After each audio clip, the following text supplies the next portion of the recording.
തന്റെ സുഹൃത്തുക്കൾ ചോദിച്ചു, എന്തിനാ കരയുന്നത്? അല്ലാഹുവിന്റെ റസൂലിൽ നിന്ന് കേട്ടുപോയ ഒരു ഹദീസ് എനിക്ക് ഓർമ്മ വന്നു, അതാണ് കരയാൻ. എന്തേ? അല്ലാഹുവിന്റെ റസൂലിനെ ഞാൻ കേട്ടു അവിടുന്ന് പറയുന്നതായിട്ട്,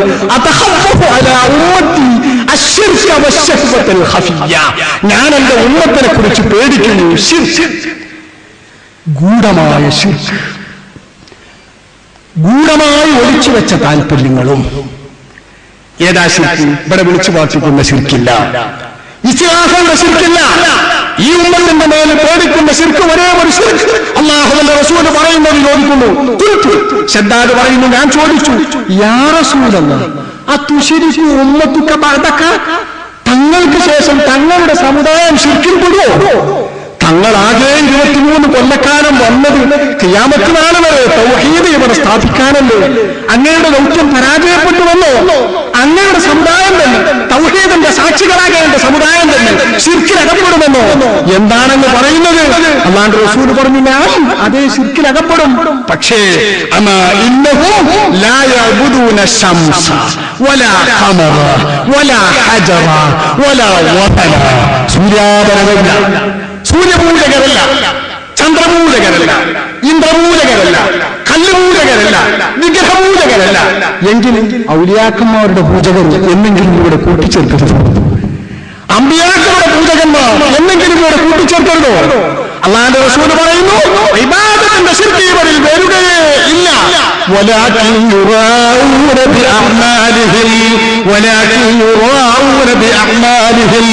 സ്വന്തം സൽക്രമങ്ങളെ കൊണ്ട് പ്രകടനപരത പുലർത്തുന്ന, മറ്റുള്ളവർ കാണാനും മറ്റുള്ളവരുടെ കയ്യടി മേടിക്കാനും മറ്റുള്ളവരുടെ പ്രശംസക്കും വേണ്ടിയിട്ട് കർമ്മങ്ങൾ ചെയ്യുന്ന ശിർക്ക്, അശ്ശിർക്കുൽ അസ്ഗർ എന്ന നബി തങ്ങൾ തന്നെ ഹദീസിൽ വിവരിച്ച ശിർക്ക്, ഇസ്ലാം ദീനിൽ നിന്ന് പുറത്തു പോകുന്ന ശിർക്കല്ല, എന്നിലും നിങ്ങളിലുമൊക്കെ കുടിക്കൊള്ളുന്ന ശിർക്ക്, എന്റെയും നിങ്ങളുടെയും ഒക്കെ അമലുകൾ പ്രതിഫലാർഹമല്ലാതായി പോകുന്ന ശിർക്ക്.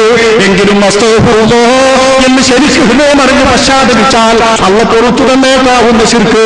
രാജാതിരാജനായ രാധ, ഞങ്ങളുടെ റിയായിലുള്ള ആ മഹാപാപത്തിന് ഞങ്ങൾക്ക് പൊറുക്കേണമേ തമ്പുരാനെ. റിയായില്ലാത്ത അമൽ ചെയ്യാനുള്ള സൗഭാഗ്യം നീ ഞങ്ങൾക്ക് നൽകണമേ നാഥ. ആ ശിർക്കാണ് നിങ്ങളിൽ വരിക. അല്ലാഹുവിന്റെ റസൂൽ പറയാ, ഗൂഢമായ താല്പര്യം എന്ന് പറയുന്നത് നബി തന്നെ വിവരിക്കുക. അതൊക്കെ മറ്റോലാരും വെറുതെ കൊണ്ടുപോകാൻ കരുതി. അഹദുഹും സ്വൈമ, നേരം വെളുക്കുമ്പോൾ നോമ്പുകാരനാണ്. പിന്നെ എന്തോ ഒരു ഭൗതിക താല്പര്യം തോന്നിയിട്ട് അന്ന് നോമ്പം വഹിക്കും. ചെറിയ വിഷയങ്ങൾക്ക് ഫർലാക്കപ്പെട്ട നോമ്പ് പോലും ഒഴിക്കാൻ പ്രയാസമില്ലാത്ത ഇത്തരം ഗൂഢ താല്പര്യങ്ങൾ. എന്നിട്ട് ചോദിക്കുന്ന വല്ല മസാല ഉണ്ടോ? അതിന് വല്ല മസാല ഉണ്ടോ? അന്ന് നോമ്പ് വയ്ക്കാം. ഇന്നിങ്ങനെയൊക്കെ ഒരു കാര്യം കഴിഞ്ഞ് നോമ്പ് വെക്കാൻ വല്ല മസാല ഉണ്ടോ എന്നിങ്ങനെ ദുന്യാവിന്റെ താല്പര്യത്തിന് നോമ്പ് പോലും ഒഴിവാക്കാൻ തയ്യാറാകുന്ന ഗൂഢ താല്പര്യങ്ങളുമാണ് നിങ്ങളുടെ മനസ്സിൽ ഞാൻ പേടിക്കുന്നത് എന്ന് പറഞ്ഞപ്പോ ശബ്ദാദിന് ഔസ് പറയുന്നു, നമ്മളുടെ അമലുകളിൽ ചെയ്യാവുന്നതാണ് ഞാൻ പേടിക്കുന്നത്. നബിതങ്ങൾ പറഞ്ഞതാണല്ലോ ശിർക്ക് എന്ന്. ആയിഷ റളിയല്ലാഹു അൻഹ തന്നെ പറയട്ടെ, سمعت رسول الله صلى الله عليه وسلم يقول. ഇമാം അഹ്മദ് നിവേദനം ഞാൻ പറഞ്ഞ ഹദീസ് ഇബ്നു കസീർ 104 പേജുകളിൽ ഈ ഹദീസ് വലാ യുശ്രികു ബിഇബാദത്തി റബ്ബിഹി അഹദ എന്ന അൽഖഹഫിന്റെ അവസാനത്തെ ആയത്ത് പറയുമ്പോൾ ആ ആയത്തിന്റെ വ്യാഖ്യാനത്തിൽ ഹദീസുകളുണ്ട്. ഇനി ഒരു ഹദീസ് നോക്കൂ. അല്ലാഹുവിന്റെ റസൂൽ പറഞ്ഞു, ലാ യസ്ഖു ലൈലു വന്നഹാർ ഹത്താ തുഅബദൽ ലാത്തു വൽ ഉസ്സ. വഹാബി സ്റ്റേജിൽ എപ്പോഴും കേൾക്കുന്ന ഹദീസാണ്. ശിർക്ക് വരൂല ശിർക്ക് വരൂല എന്നിങ്ങനെ സുന്നയോട് പറയും. ലാത്തയും ഉസ്സയും തന്നെ ഇബാദത്ത് എടുക്കപ്പെടും എന്ന് ഇവിടെ ഹദീസുണ്ട്. ഉണ്ട് മൗലവിമാരെ, ഉണ്ട് മുസ്ലിമാരെ, ഉണ്ട്. ഹദീസ് മുഴുവനും പഠിക്കാത്തത് കൊണ്ടാണ്. ഹദീസ് പഠിക്കണം. ആയിഷ റളിയല്ലാഹു അൻഹ പറയാം, അല്ലാഹുവിന്റെ റസൂൽ പറയുന്നത് കേട്ടു, രാവും പകലും കാലഗതിപ്പെട്ടു കാലം ആനാന്തരത്തിൽ ഒന്നുകൊണ്ടേയിരിക്കും, ഒന്നും പോയി മരിക്കും. ലാത്തയും ഉസ്സയും ഇബാദത്ത് ചെയ്യപ്പെടുന്ന ഒരു വേളയും വരും. ഫഖുൽതു യാ റസൂലല്ലാഹ്, അപ്പൊ ഞാൻ പറഞ്ഞു, ആയിഷ പറയാ, അല്ലാഹുവിന്റെ റസൂലേ, ഹത്താ അൻസലല്ലാഹു അസ്സ വജൽ ഹുവല്ലദീ അർസല റസൂലഹു ബിൽ ഹുദാ. അല്ലാഹുവിന്റെ റസൂലിനെ അയച്ചിരിക്കുന്നത് സമ്പൂർണമായ ദീൻ അവതരിപ്പിക്കാനും എല്ലാ ദീനിനേക്കാളും ലക്ഷ്യം വെച്ച് മികച്ച ഖിയാമത്ത് നാൾ വരെ ഇത് നിലനിൽക്കുവാനുമാണ് ഈ ആയത്തിന്റെ താല്പര്യം.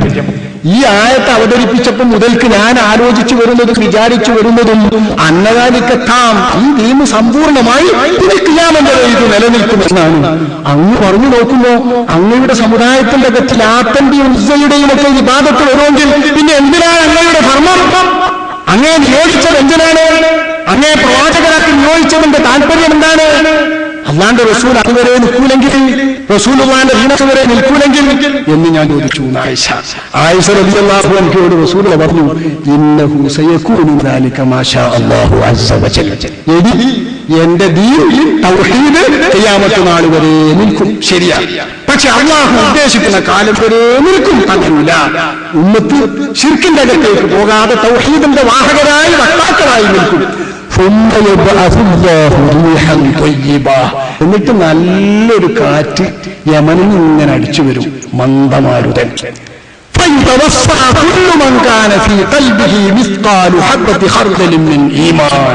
ഈമാനിന്റെ ചെറിയ ഒരു ഘടകന്റെ അംശം തൂക്കമുള്ള ഈമാനുള്ള മുഴുവൻ പേരും മരിക്കുന്നു. അപ്പോ ഖിയാമത്ത് നാളിന്റെ അവസാനം, ഖിയാമത്ത് നാളിന്റെ അടയാളങ്ങളൊക്കെ വന്നു തീർന്നിട്ട് എല്ലാ സത്യവിശ്വാസികളെയും ഭരിപ്പിക്കുന്ന ഒരു കാറ്റ് വരുമെന്ന് റസൂലുള്ളാഹി.